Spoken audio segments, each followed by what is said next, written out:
You speak up about racism, and suddenly you're too political. You share your reality, and they ask, why make everything about race? Maybe because everything already is? Dating? That's its own horror anthology.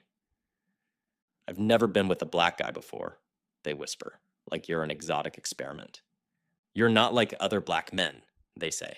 Translation: you fit my prejudice just enough to make me comfortable. Congratulations, you're now a fetish wrapped in melanin. You're always too black, or not black enough. There's no winning dosage. Too polished, sellout. Too raw, angry. You can't just be, you have to balance identity like it's a chemistry experiment. And God forbid you mention racism. Suddenly Karen's colorblind. I don't see color, she says. Cool. Neither did the hiring manager, apparently. The system sees it, though. Job apps, loan forms, jury boxes, dating profiles. They all see it crystal clear. Saying, I don't see color doesn't make you progressive. It makes you part of the problem. School teaches you slavery like it was a weekend inconvenience. MLK gets reduced to a soundbite, Rosa Parks becomes the lady who wanted to sit, and rebellion gets rewritten as politeness. They skip redlining, COINTELPRO, mass incarceration, the whole systemic demolition project.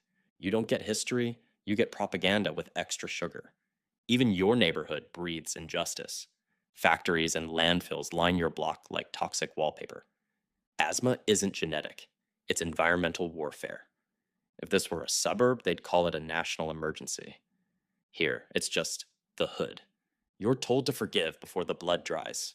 A celebrity says the N-word and the world asks you to be graceful. A cop kills a man on camera, and people tell you to stay peaceful. March quietly? You're not doing enough. March loudly? You're doing too much. Riot? See, this is why we can't take you seriously.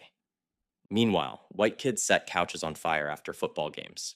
School spirit. Even joy gets policed. Laugh too loud, threatening. Dress too bright, hood. Celebrate your culture. Reverse racism. You dance and they copy. You protest and they demonize. You succeed and it's affirmative action. You fail and it's expected. Therapy? That's a luxury and a scavenger hunt. Find one who actually gets it and guard them like they're made of platinum. Most will say, try not to think about race. That's like telling a fish to ignore the ocean. They don't understand that your trauma isn't a single wound.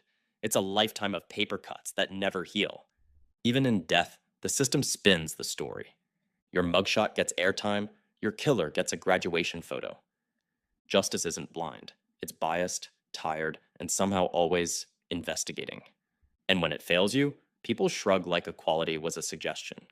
You're told to be grateful for surviving what you shouldn't have had to. You're told racism is in the past while it's mugging your present. You're told not all white people, as if that erases the system that benefits them anyway. And yet, despite it all, you laugh, you love, you build, you turn pain into rhythm, trauma into art, exhaustion into excellence. You exist like defiance itself. Because being a black man in this world, it's not weakness, it's power wearing scars.